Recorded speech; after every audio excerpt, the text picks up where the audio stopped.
प्रातः क्लास है 21 मई 1968। रूहानी बाप बैठ कर रूहानी बच्चों को समझाते हैं।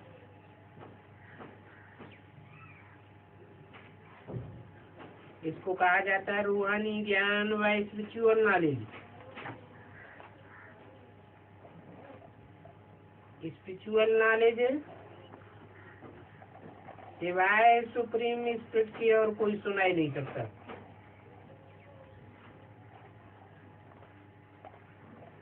स्पिरिचुअल नॉलेज सिर्फ एक रूहानी बात ही दे सकते हैं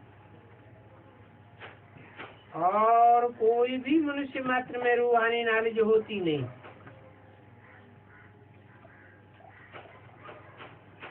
रूहानी नॉलेज देने वाला एक ही है जिसको ज्ञान सागर कहा जाता है।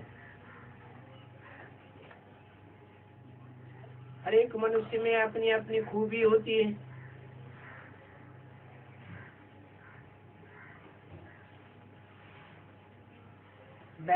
बैरिस्टर है, डॉक्टर है। हर एक की ड्यूटी, हर एक का पार्ट अलग अलग है और हर एक की आत्मा को अपना अपना पार्ट मिला हुआ है। तो सुप्रीम सोल बाप को भी अपना अलग पार्ट मिला हुआ है। और आत्मा कितनी छोटी है, बंदर है ना। गाते भी है, प्रकृति के बीच चमकता है जब सितारा।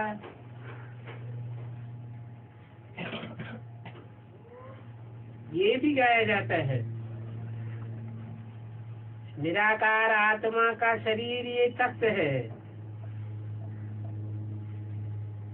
आत्मा बहुत छोटी सी बिंदी है और सभी आत्मा एक तख्त है।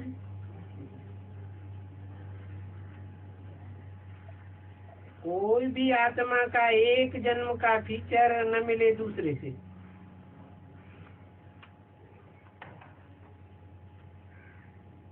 एक जन्म का पार्ट न मिले दूसरे से।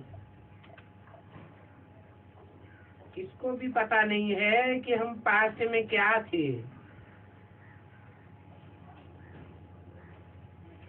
फिर फ्यूचर में क्या बनेंगे, ये तो बाप ही आकर के ऐसा रूहानी नॉलेज देते हैं जो तुम सब कुछ जान जाते हो।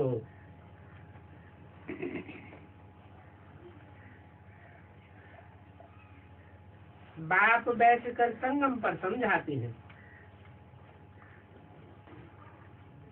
सवेरे को तुम बच्चे आदि की यात्रा में बैठते हो तो बुझी हुई आत्मा प्रज्वलित तो हो जाती है,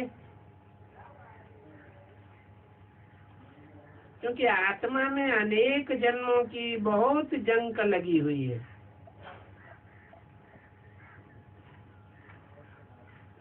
देह अभिमान से नजदीक आने की जंक है। आत्मा का तो परिचय था ही नहीं।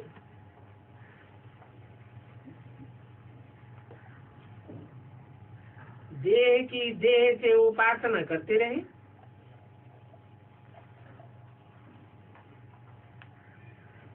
तो बाप आकर आत्मा की सारी जंक निकालते हैं सुनार के मुआफिक। जैसे कि सुनार का भी काम करते हैं।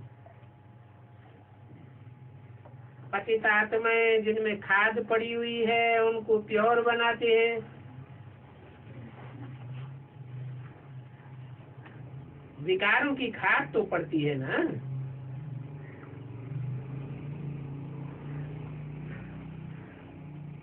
चांदी की खाद पड़ती है कौन से युग में?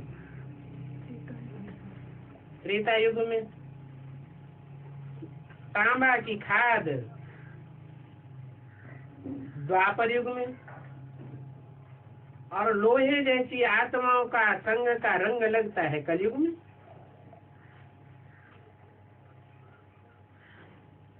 नाम भी ऐसे देते हैं, golden age, silver age, copper age, iron as.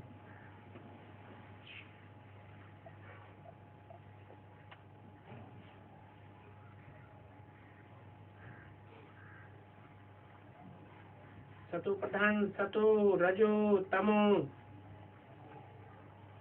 बच्चों को ये समझाया जाता है। ये बातें और कोई मनुष्य नहीं समझावेंगे। एक ही सदगुरु है जो आत्मा के बारे में समझाते हैं। कहते भी हैं सदगुरु अकाल मूर्त, गुरु सत्य है, अकाल भी है, उसको कोई काल खा नहीं सकता। काल आत्मा को खाता है या शरीर को खाता है? शरीर को खाता है। अब वो सदगुरु तो आत्मा है या शरीर है? आत्मा है। फिर अकाल मूर्त क्यों कहते हैं? क्योंकि जिस मुकर्रर रथ में प्रवेश करता है वो मुकर्रर रथ को कोई भी काल खाते हुए देख ही नहीं सकता। सारी दुनिया ही उसके काल का गाल बनती है। और उस सदगुरु को तख्त भी चाहिए ना।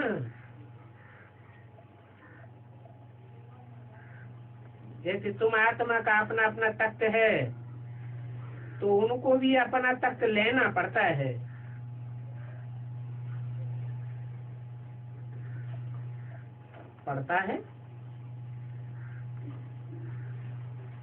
तख्त लेना कोई मजबूरी है क्या जो पड़ता है? कहते हैं मैं कौन सा तख्त लेता हूँ?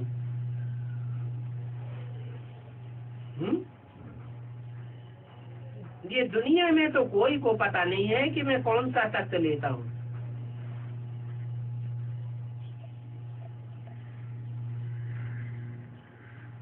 और दुनिया वाले बड़े बड़े विद्वान पंडित आचार्य तो नीति नीति करते चले आए। कहते आए हम उसके आदि मध्य अंत को नहीं जानते।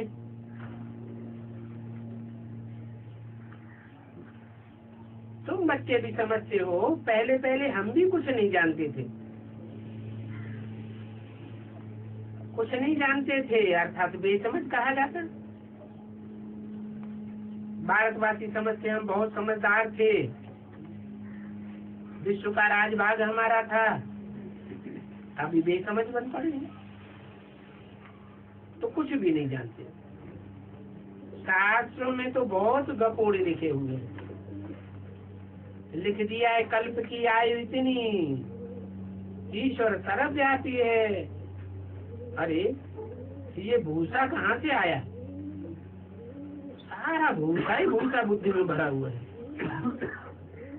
अभी बाप कहते हैं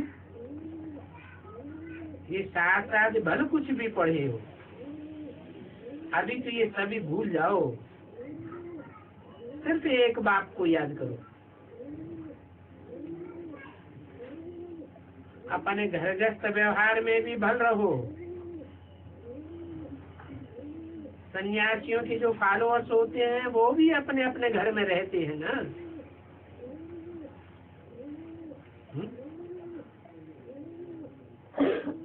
भल रहो, ये भल क्यों लगा दिया? सन्यासियों के फॉलोअर्स होते हैं वो सच्चे फॉलोअर होते हैं या झूठे फॉलोअर होते हैं? क्यों? सन्यासी तो कफन ही पहनते हैं, घर बार छोड़ देते हैं। उनके फॉलोअर्स ऐसा करते हैं क्या? तो फॉलोअर्स का ही, फॉलोअर्स तो उसे कहा जाए जिसको फॉलो करे वैसा ही बन जाए। इसलिए बाप कहते हैं तुम भी भल घरगस्त व्यवहार में रहो। जैसे सन्यासियों के फॉलोअर्स अपने अपने घर में रहते हैं ना, कोई भी सन्यासियों के साथ तो नहीं रहते हैं। हाँ, कोई कोई सच्चे सच्चे फॉलोअर्स होते हैं, इसलिए भल लगा दिए। क्या भले तुम अपने घर गृहस्थ में रहो तो सच्चे हुए या झूठे हुए? सच्चे हुए। भले कोई सच्चे सच्चे फॉलोअर्स होते हैं तो उनके साथ ही रहते हैं,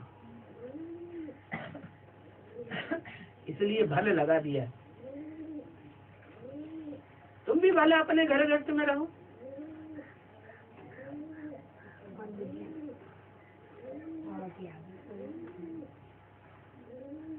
वो कोई सन्यासियों के साथ तो नहीं रहते हैं ना। बाकी तो कोई कहाँ रहते हैं, कोई कहाँ रहते हैं, तो ये सब बाप बैठ समझाते हैं।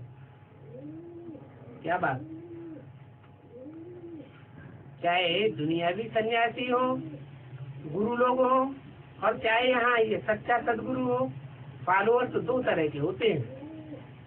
एक तो सच्चे फॉलोअर्स और दूसरे झूठे फॉलोअर्स। झूठे फॉलोअर्स कहते हैं हम महात्मा जी के फॉलोअर हैं, परंतु रहते घर गृहस्थ में हैं, तो झूठे हुए या सच्चे हुए? और जो सच्चे फॉलोअर होते हैं वो महात्मा जी कफनी पहने हैं तो वो भी सब छोड़ छाड़ करके कफनी पहन लेते हैं। इसको कहा जाता है ज्ञान की डांस। इसलिए भल शब्द लगा लिया। भल तुम अपने घर गृहस्थ में रहो। हाँ, योग तो साइलेंस का है, ज्ञान की ये डांस होती है। योग में तो बिल्कुल शांत रहना होता है, डेड साइलेंस। परंतु इसका अर्थ भी कोई कुछ जानते नहीं है, बाप आकर के समझाते हैं। सन्यासी लोग साइलेंस के लिए जंगल में जाते हैं, परंतु वहाँ उनको शांति थोड़ी मिल सकती है। शांति कहाँ है? शांति तो अपने गले का हार है। अपन को आत्मा समझो और बाप को याद करो। मैं आत्मा, शांत स्वरूप, शांति देश की रहने वाली। शांति आ गई तो कहते हैं शांति गले का हार, जब चाहो पहनो और जब चाहो उतार दो। एक कहानी भी है, रानी का हार गले में पड़ा हुआ था और ढूंढती थी बाहर। तो ये मिसाल है शांति के लिए। बाप इस समय जो भी बातें समझाते हैं वो दृष्टांत फिर भक्ति मार्ग में चले आते हैं। आप इस समय पुरानी दुनिया को बदल करके नया बनाते, तमो प्रधान से सतो प्रधान बनाते हैं। नहीं तो तमो प्रधान दुनिया को सतो प्रधान कौन बनावे? जो खुद एवर प्योर हो वो ही बना सकता है। जो सदा ही सदैव सतो प्रधान हो वो ही सतो प्रधान दुनिया बना सकता है। ये तो तुम बच्चे समझ सकते हो। इस दुनिया में बाकी सभी है कांटे। क्या सभी है कांटे? 500-700 करोड़ जो भी मनुष्य मात्र है वो सब क्या बन जाते हैं? कांटे बन जाते हैं। सदैव तो फूल कोई रहता ही नहीं, कोई तो होगा है? कौन है? एक शिव बाबा है। एक शिव बाबा इस सृष्टि पर ऐसा है जो कभी भी कांटा नहीं बनता। बाकी तो ये कांटों का जंगल है, कोस घर है। सन्यासी भी तमो प्रधान हो गए। ये दुनिया ही तमो प्रधान बन पड़ी है, पतित बन पड़ी है। क्यों दुनिया तमो प्रधान पतित क्यों बन पड़ी है? क्योंकि सबका जन्म पतितपने से पैदा होता है, पैदाइश होती है। पैदाइश ही कैसी होती है? पैदाइश ही विख की पैदाइश है, पतितपने की पैदाइश है। तो जिसकी पैदाइश ही पतितपने से होगी उसका सारा जीवन कैसा होगा? पतित ही होगा। और हम ब्राह्मण बच्चे हैं? अरे हम ब्राह्मण बच्चे तो मुख से पैदा होते हैं, हम कोई पतित इंद्रियों से पैदा, हम कोई भ्रष्ट इंद्रियों से हमारी पैदाइश नहीं है।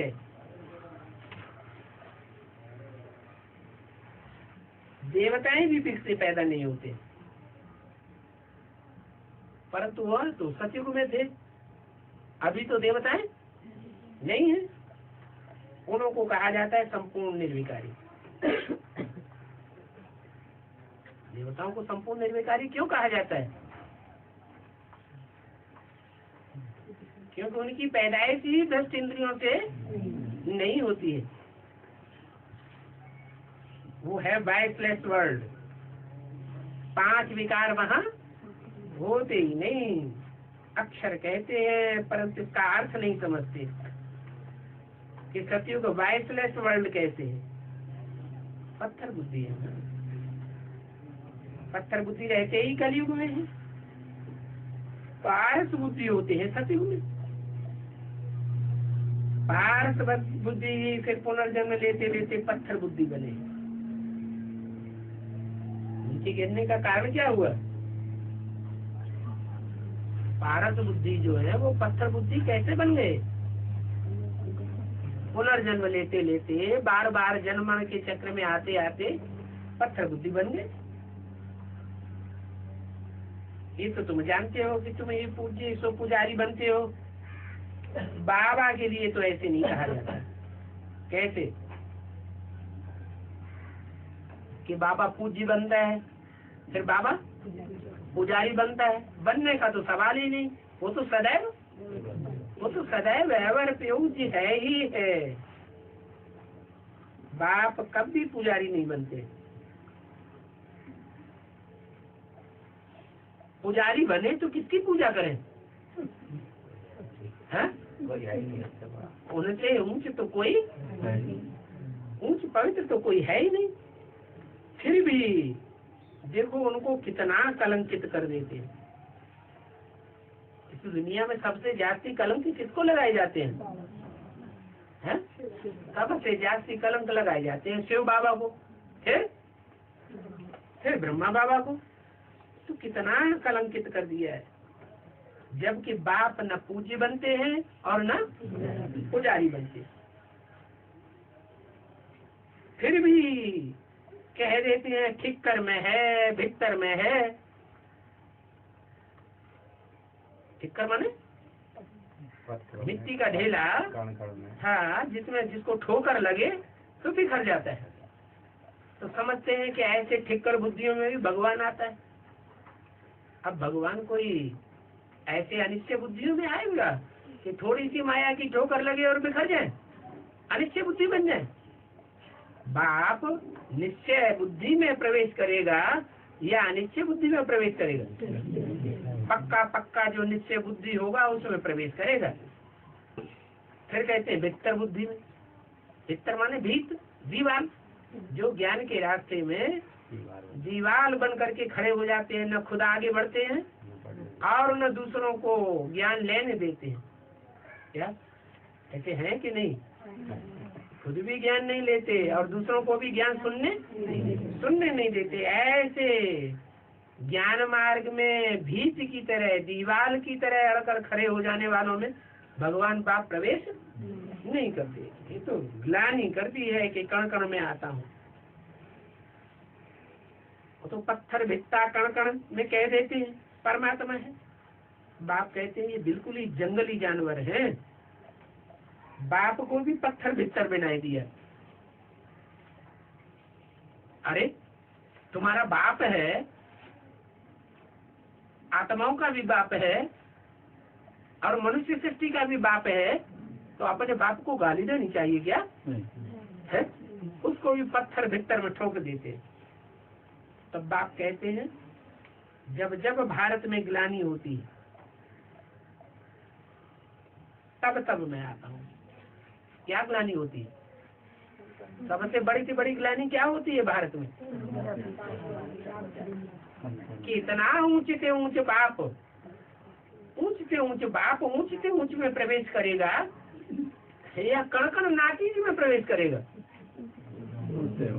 ऊंच से ऊंच में प्रवेश करेगा।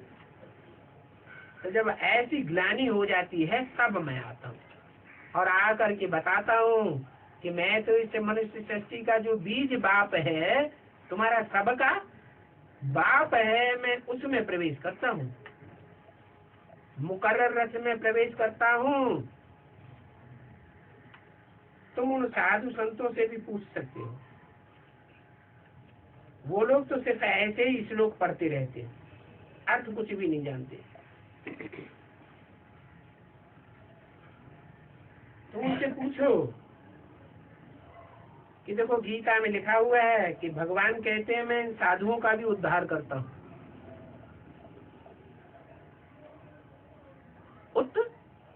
हर ऊपर हरण करके ले जाता हूँ, ऊंची स्टेज में ले जाता हूँ। तो साधु भी कहाँ पड़े हुए हैं? नीची स्टेज में पड़े हैं या ऊंची स्टेज में पड़े हैं? जरूर नीची स्टेज में है।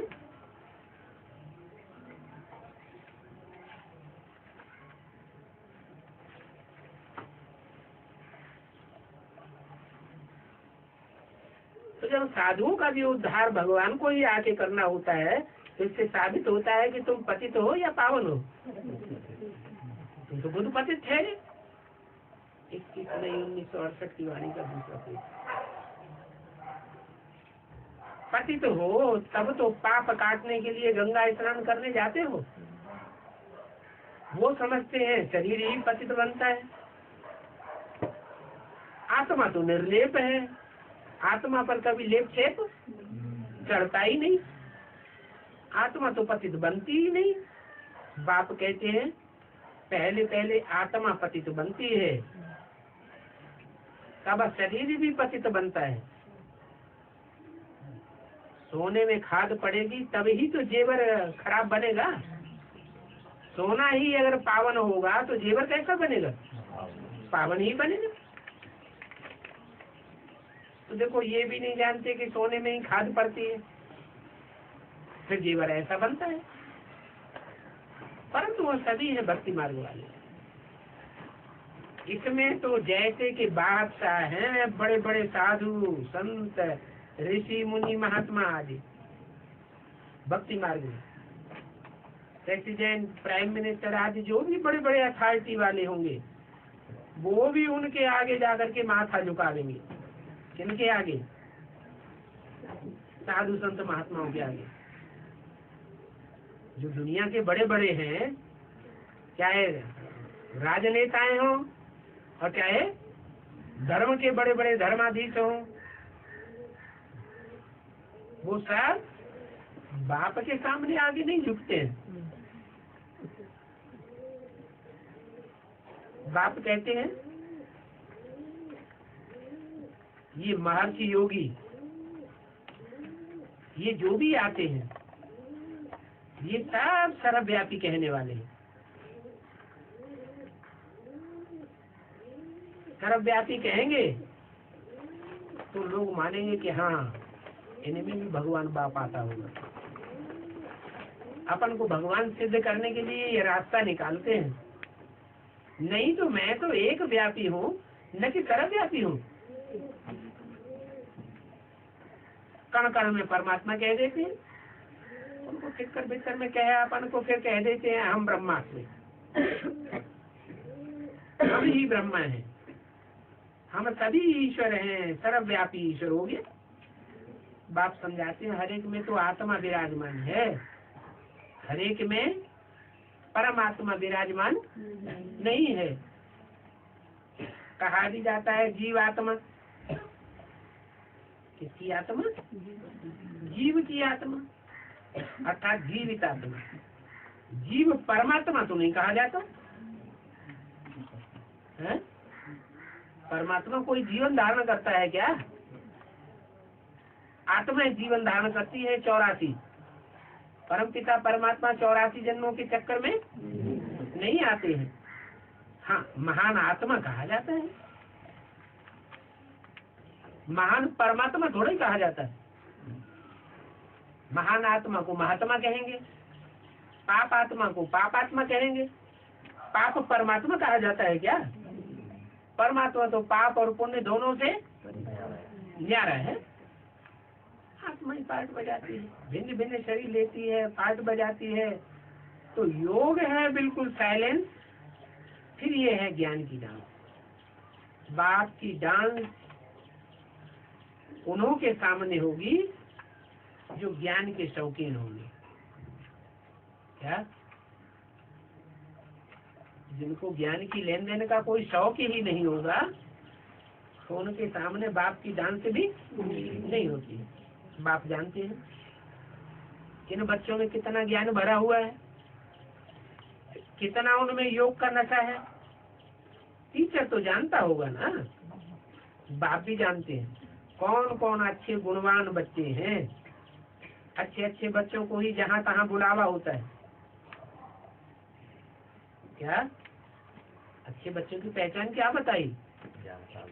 जो अच्छे बच्चे होंगे, एक तो ज्ञान की डांस करने वाले होंगे, और दूसरे जहाँ तहाँ उनको बुलाते रहेंगे, हमारे पास आओ।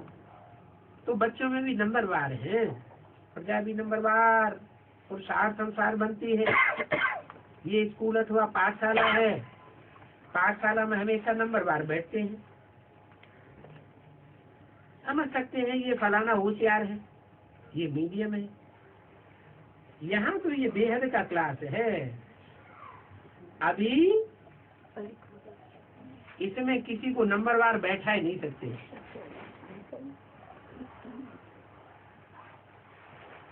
बाबा जानते हैं हमारे सामने कौन कौन इडियट भी बैठे हुए हैं। अरे जिनमें कुछ भी ज्ञान नहीं है, सिर्फ भावना बैठी हुई है। बाकी तो न योग है और न ज्ञान है। ये निश्चय है कि बाबा आया हुआ है, उनसे हमको वर्षा लेना है। अब वर्षा तो सभी को मिलना है। कौन सा वर्षा मिलना है? सुख और शांति का वर्षा तो प्रजा वर्ग को भी मिलेगा। सत्युग में जो प्रजा वर्ग के लोग होंगे, चाहे फर्स्ट क्लास प्रजा हो, सेकंड क्लास हो, थर्ड क्लास प्रजा हो, साहूकार प्रजा हो, उनको भी सुख शांति तो मिलेगी। ये कोई बड़ी बात थोड़ी हुई। बाप तो आए हैं राजयोग सिखाने। क्या? राजयोग सीख करके तुम तो राजा बनते हो। तो ये निश्चय पैदा हो जाना कि बाबा आया हुआ है, उनसे हमको सुख शांति का वर्षा लेना है, ये कोई बड़ी बात नहीं है। क्योंकि वर्षा तो सभी को मिलता है। नई दुनिया में जो भी जाएंगे, चाहे प्रजा वर्ग के हो, चाहे राजवर्ग राजघराने के हो, वर्षा तो सभी को मिलता है। ये पीस प्राइज तो बाप आकर सभी को देते ही हैं। जो राय देते हैं, माथा मारते हैं, उनको प्राइज मिल जाती है। अभी तुम जानते हो विश्व में सच्ची सच्ची शांति श्रीमत पर कल पहले स्थापन हुई थी। वो ही सच्ची शांति अभी तुम स्थापन कर रहे हो। वो लोग तो वर्ल्ड पीस के लिए कितनी काम सेंस आदि करते रहते हैं कि दुनिया में शांति कैसे हो। बाप कहते हैं उनसे पूछो तो सही, हिस्ट्री में कभी विश्व में शांति हुई थी? तो क्या जवाब देंगे? हिस्ट्री में तो कभी कोई ऐसा टाइम हुआ नहीं कि सारे विश्व में शांति स्थापन हो गई हो।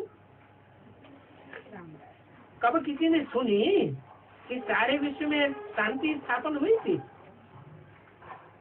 रामराज जी जो कहते हैं वो हिस्ट्री की बात नहीं है, वो तो पुराणों में कथाएं आई है। हिस्ट्री तो उसको कहा जाता है जिसकी किसी तारीख मिलती हो, प्रूफ सहित। तो उनसे पूछना पड़े तुम किस प्रकार की शांति मांगते हो, वो शांति कब थी? तुम प्रश्न पूछ सकते हो, क्योंकि तुम तो जानते हो। जो प्रश्न पूछे और खुदा नहीं जानता हो तो उनको क्या कहेंगे? तुम अखबारों द्वारा पूछो कि किस प्रकार की शांति मांगते हो।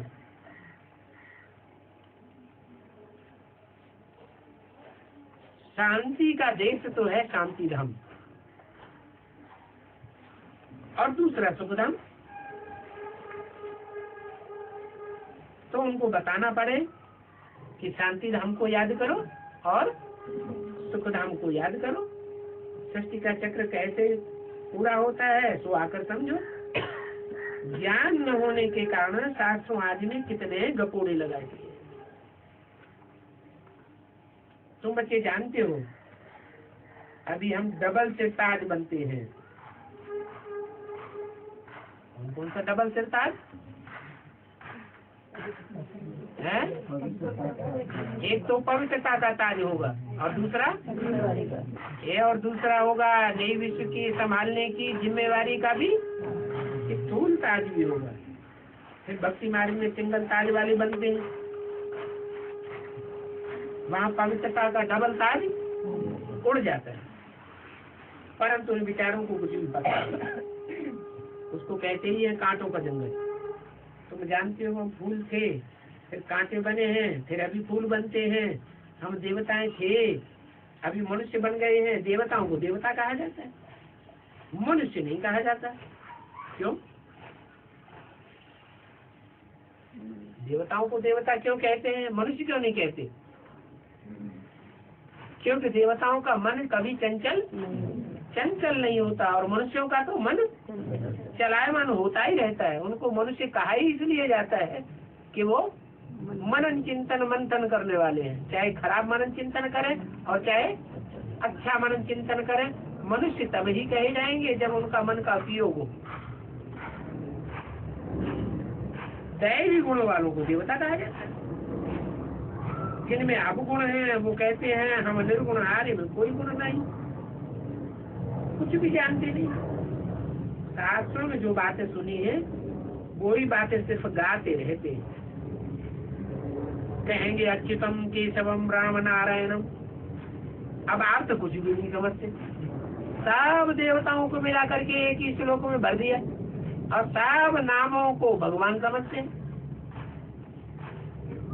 अब अच्युतम भी भगवान, केशवम भी भगवान, राम भी भगवान, कृष्ण भी भगवान, नारायण भी भगवान।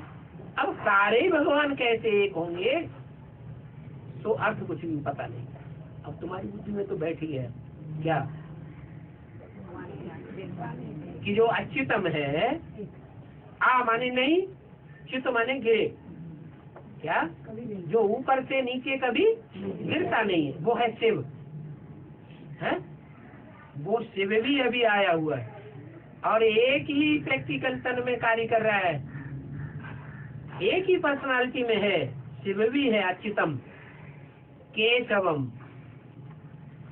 का माने ब्रह्मा, ईश माने ईश्वर, ब्रह्मा को भी कंट्रोल करने वाला। ब्रह्मा को कंट्रोल करने वाला कौन है? केशव है, ब्रह्मा है। बैल के ऊपर सवारी करने वाला कौन है? शंकर। वो भी अभी है, वो एक ही पर्सनालिटी है। केशव भी वही है। राम भी वही है, वही पर्सनालिटी है जिसमें वो शिव प्रवेश करता है। नारायणम क्या? नार आयनम, आयन माने घर, जिसका घर ज्ञान जल में सदैव है। क्या? वो ऐसी पर्सनालिटी है जो सोते जागते उठते बैठते चलते फिरते कुछ भी काम करते सदैव उसकी बुद्धि कहाँ रहती है? ज्ञान जल में रमण करती रहती है। ज्ञान जल में ही उसका घर है। ऐसा नारायण भी वही है। ये सारी बातें तुम्हारी बुद्धि में है। वो तो ऐसे ही जाप करते रहते हैं अच्युतम केशवम राम नारायणम। वास्तव में उनकी बुद्धि कुछ भी असलियत को समझती नहीं है। जैसे तोते को सिखलाया जाता है, हूँ बहू मेढक मिसल ट्रा ट्रा करती रहती है। जो भी सत्संग हो वहां जाकर देखो मेढकों में सब कैसे ट्रां ट्रां करते हैं। बाप समझाते हैं ऐसे मेढकों का भी मैं कल्याण करता हूँ। अरे पावन बनाने के लिए मुझे ही बुलाया है बाबा, आप आकर हम सभी पतितों को पावन बनाओ। क्या इसलिए बुलाया है? इसलिए नहीं बुलाया है कि ब्रह्मा के तन में आओ ज्ञान सुनाकर चले जाओ। वो बेसिक वाले क्या समझते हैं भगवान किस लिए आता है? ब्रह्मा के तन में किस लिए आया? आओ और ज्ञान सुना के चले गए। अब बाकी पावन हम खुद अपने आप बनते रहे। बाप कहते हैं नहीं, मेरे आने का मुख्य मकसद क्या है? पतितों को पावन बनाने के लिए, पावन बनाने के लिए ही बुलाया है। तो आने का मकसद है पावन बनाना। तो बीच में कैसे चला जाऊंगा? बीच में जा सकता हूँ क्या? नहीं, मैं तो आकर के सब पतितों को पावन बनाता हूँ। और पावन दुनिया दो है। क्या? इस पतित दुनिया को खलास करके दोनों पावन दुनिया में भेज देता हूँ। एक है शांति धाम और एक है सुख धाम। हाँ, वास्तव में ब्रह्मलोक को दुनिया नहीं कहेंगे। क्या? ब्रह्मलोक वो कोई दुनिया नहीं है, आत्माओं का लोक है। वहाँ आत्माएं रहती है, इसलिए उनको निराकारी दुनिया कहा जाता है। वास्तव में पार्ट बजाने वाली दुनिया तो यह एक ही है, वो शांति धाम। और ये दुनिया जहाँ पार्ट बजाते हैं वो है सुखधाम, जो बाद में दुखधाम बन जाती है। तो बात समझाते हैं, मैं तुम बच्चों को अपना परिचय बैठ देता हूँ। क्या? मेरा परिचय मेरे सिवाय और कोई किसी को दे नहीं सकता। मैं उसमें आता हूँ जो खुद अपने जन्म को नहीं जानते। ये बात भी तुम अभी सुनते हो कि मैं किस में आता हूँ। मैं इनमें ही प्रवेश करता हूँ। इनमें क्यों कहा? इसमें क्यों नहीं कहा? माना माता पिता के रूप में आते हैं ना, तो माता के रूप में आते हैं कृष्ण वाले चोले में। कृष्ण वाली आत्मा का अंतिम जो चोला है उसमें मृदुल पार्ट बजाते हैं माता का, सहनशीलता का। और फिर बच्चे जब बड़े होते हैं, समझदार होते हैं, आत्मिक स्थिति में स्थित होते हैं, आत्मा समझने की पक्की प्रैक्टिस करते हैं, अर्थात आत्मा की सुई की कट उतरती है, तो फिर बाप का पार्ट बजाता। इसलिए बोला राम और कृष्ण इनमें ही आता हूँ, और कोई में मैं आता ही नहीं हूँ। पुरानी पतित दुनिया रावण की दुनिया है। जो नंबर 1 पावन, वो ही फिर नंबर लास्ट पतित बना है। तो मैं किस में आऊंगा? जो नंबर 1 पतित कांटा बन जाता है, बड़े से बड़े कामी कांटे में आकर उसको बड़े से बड़ा किंग फ्लावर बनाता हूँ, उनको अपना मुकर्रर रथ बनाता हूँ। फर्स्ट तो लास्ट में आया है। क्या मतलब? यज्ञ के आदि में जो पहले था, जिसमें मैं पहले आया था, ब्रह्मा बाबा के साक्षात्कारों का अर्थ समझाया था, उसी फर्स्ट आत्मा में मैं फिर से अभी लास्ट में आया हूँ।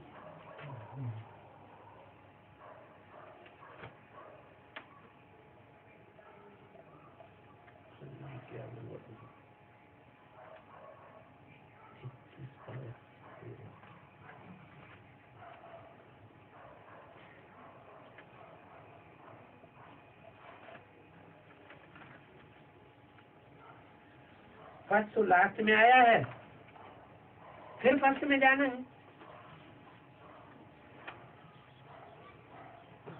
चित्त सूत्र में भी समझाया है। ब्रह्मा द्वारा आदि सनातन देवी देवता धर्म की रचना रचता हूँ। किसके द्वारा? ब्रह्मा द्वारा। फिर ब्रह्मा ने तो शरीर छोड़ दिया,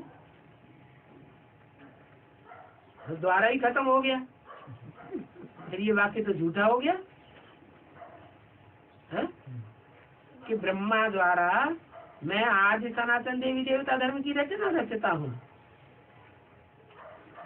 रचना तो रची नहीं रची, नहीं रची है तो रची नहीं। ब्रह्मा एक नहीं है, ब्रह्मा तो 5 हैं, लेकिन जो आदि ब्रह्मा है वो फिर प्रजापिता है। प्रजापिता भी क्या है? ब्रह्मा है। और फिर प्रजापिता के साथ जो प्रजा माता है वो भी ब्रह्मा है। ऐसे तो नहीं कहते मैं देवी देवता धर्म में आता हूँ। क्या मैं देवी देवता धर्म वाले में नहीं आता हूँ जो देवी देवता धर्म का हो। अभी आज की दुनिया में कोई भी मनुष्य मात्र भारतवर्ष में देवी देवता धर्म का है, और हो भी तो भी उनको पतित कहेंगे या पावन कहेंगे?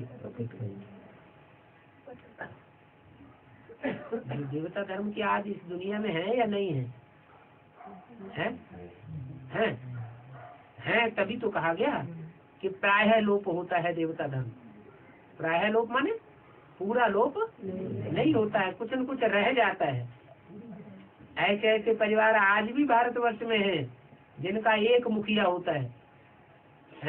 जैसे नई दुनिया में एक धर्म, एक राज्य, एक सत्ता, एक भाषा होती है, ऐसे पूरे परिवार में एक ही भाषा बोलने वाले होते हैं, लेकिन वो परिवार रेयर हैं। लेकिन मैं उनमें नहीं आता हूँ। क्या देवी देवता धर्म सनातन धर्म वाले में नहीं आता हूँ। मैं किस में आता हूँ? जिस शरीर में आकर बैठता हूँ वो फिर पतित तन कहा जाता है, वो ही फिर नारायण बनते हैं। विष्णु कोई और नहीं है। लक्ष्मी नारायण के अथवा राधे कृष्ण की जोड़ी कहो, चाहे वो संगमयुगी लक्ष्मी नारायण हो और चाहे सतयुगी लक्ष्मी नारायण हो, चाहे वो संगमयुगी राधा कृष्ण हो और चाहे वो सतयुगी राधा कृष्ण हो। दोनों प्रकार के जो जोड़ियां हैं उनका कॉम्बिनेशन है विष्णु। तो विष्णु कौन है ये तो कोई नहीं जानते तुम्हारी सिवाय। बाप कहते हैं मैं तुमको सभी वेदों शास्त्रों चित्रों आदि का राज समझाता हूँ। मैं जिसमें प्रवेश करता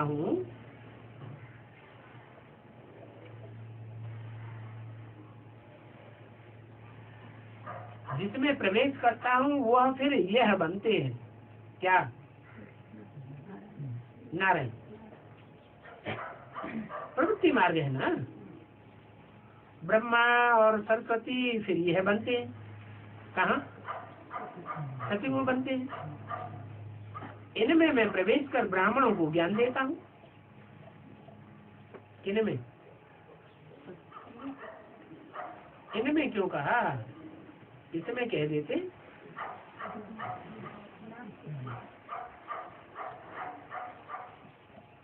इनमें प्रवेश करके मैं ज्ञान देता हूँ। प्रवृत्ति मार्ग, अभी बोला ना, प्रवृत्ति मार्ग है ना।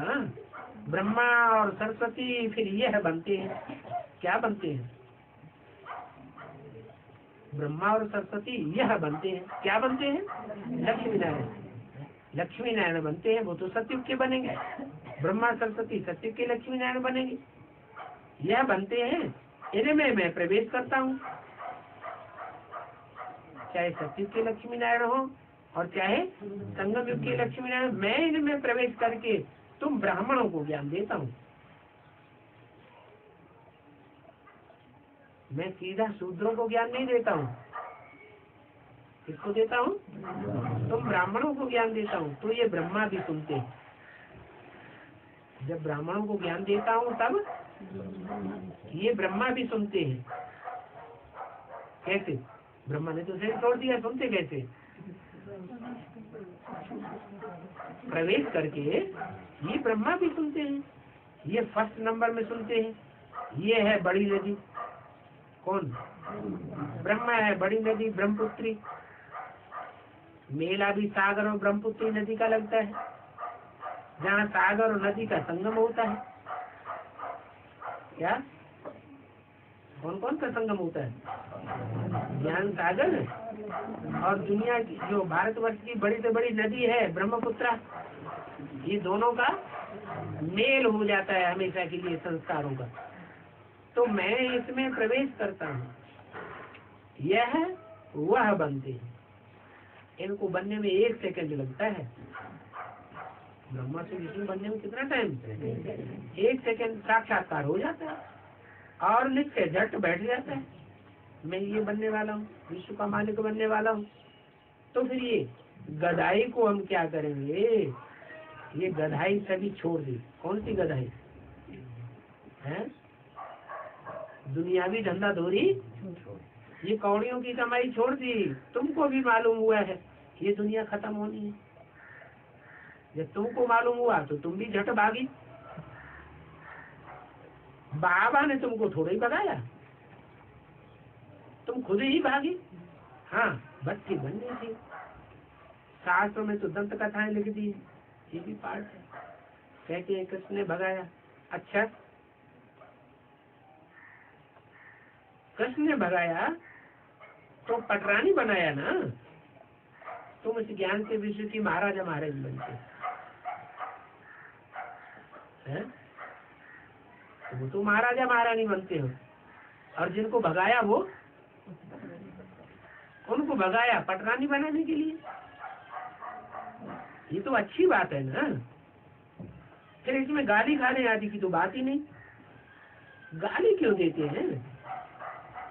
कहते हैं कलंक जब लगते हैं तब ही कलंकीधर बनते हैं। अगर कलंक न लगे तो कलंकीधर अवतार भी नहीं गाया जाए। कलंक लगते हैं शिव बाबा पर। कितनी ही ग्लानि करते हैं। कहते हैं वाराह अवतार, कच्छ अवतार, मत्स्य अवतार, परशुराम अवतार। अब परशुराम ने कितनी हिंसा कर दी। फिर इतनी इतनी रानियां देकर उनको कितना बेविचारी बनाई दिया। शास्त्रों में क्या क्या बैठ लिख दिया। ऐसी ऐसी बातें पढ़ते पढ़ते पत्थर बुद्धि बन पड़े। तो बाप कह देते हैं ये आत्मा सो परमात्मा, परमात्मा सो आत्मा, ये पत्थर बुद्धियों की बातें हैं। अभी बाप समझाते हैं ऐसे तो नहीं है। कैसे? कि आत्मा सो परमात्मा बन जाता है।